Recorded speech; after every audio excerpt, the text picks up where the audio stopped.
Boomer Sooner, baby! Let's drop all the bombs.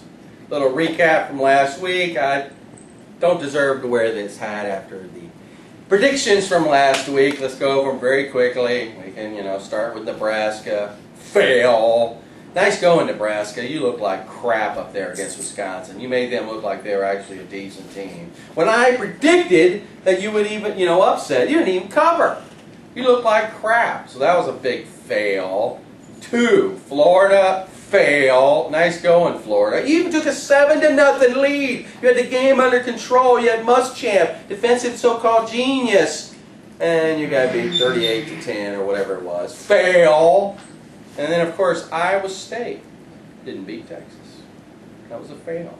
But for those of us who watched the game, Texas didn't look as good as the score appeared to make them look. They were 14 on third down. They missed on an 0 for 1 on fourth down. Their offensive line was very average against an Iowa State team. It's terrible. So, even though I failed on that one, Texas didn't look as good, which is the main, point for this coming week.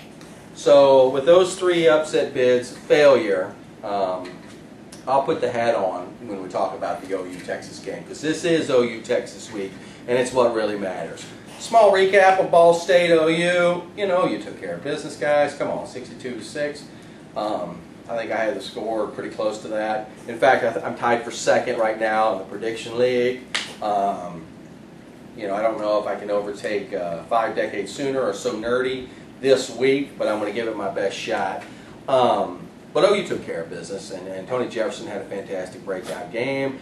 It was, the guys who were a little bit worried on the board at first, obviously OU took care, came back and hammered them like they were supposed to. And so that's kind of what we expected, and it's what was going to happen. Anywhere else in college football, it almost doesn't matter except for that little game at Jerry World where A&M, again, has a huge halftime lead, 35-17, total control of the game, it appears.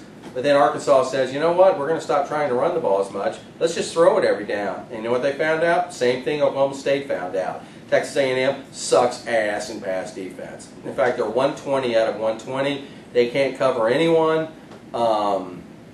So with that, teams playing A&M start chunking. I mean, Robert Griffin's sitting there thinking at Baylor, he can't wait. It will be interesting to see how A&M, if they bounce back this week against Texas Tech. It's a terrible loss for A&M, but you know what? A&M, you're making your own bed. You're jumping to the Southeastern Conference. See you later. You know what I'm saying? See ya. Now, I'm one that thinks A&M and Texas should continue to play their rival game, and I think Texas is being a little snit by, canceling it, and so I think that's bogus on Texas's part. Texas needs to man up and say, yeah, we want to keep the rival game between us and A&M. Just like Georgia and Georgia Tech, Florida State, Florida, Clemson, South Carolina. There's plenty of examples where teams are in the same conference, but they still have an end-of-the-year rival game, and Texas and Texas A&M should do that, and could do it easily, whether it's at the beginning of the season or even at the first of the season. This is a Thursday night. I'm getting this a little bit later. We just watched Oregon take care of California, which I got to admit, I like the California helmets a lot. I thought they were really, really cool. Oregon's uniforms and helmets suck ass again. They're terrible, as always. But Oregon took care of business, but they lost LaMichael James, and it looks like he may be done for the season. So with that in mind, Oregon's days are numbered. I didn't think they were going to beat Stanford anyway. I have Stanford in the national championship game against Oklahoma. That was my pick, even though I'm not sure who's going to beat Bama in between then. But that's what we have to be watching, is can someone take out Bama so my prediction can happen. Otherwise, I think Stanford's going to beat Oregon, and Stanford's going to run the table, and it's going to be Oklahoma-Stanford in the championship game. As you know on the board, and I'll show you in just a minute when we do the preview of this week, Bombs won 2 tickets to the OU game, and I'll be showing them in the next bit. And so I will actually be at the game. I'm bringing the video camera. I'm going to videotape. Right now I'm sitting in the Longhorn section. I don't know how long I'm going to stay there. We'll see. I may stay the whole game. I may switch. I'm not sure yet.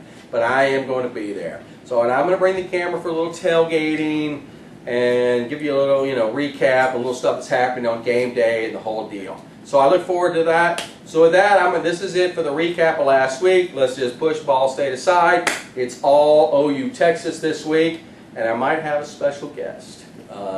a certain Longhorn fan that, you know, will be worth the entertainment value if I let him on. Other than that, stay tuned, and the preview is coming up. With that, number 8 is on the way, baby. Boomer Sooner.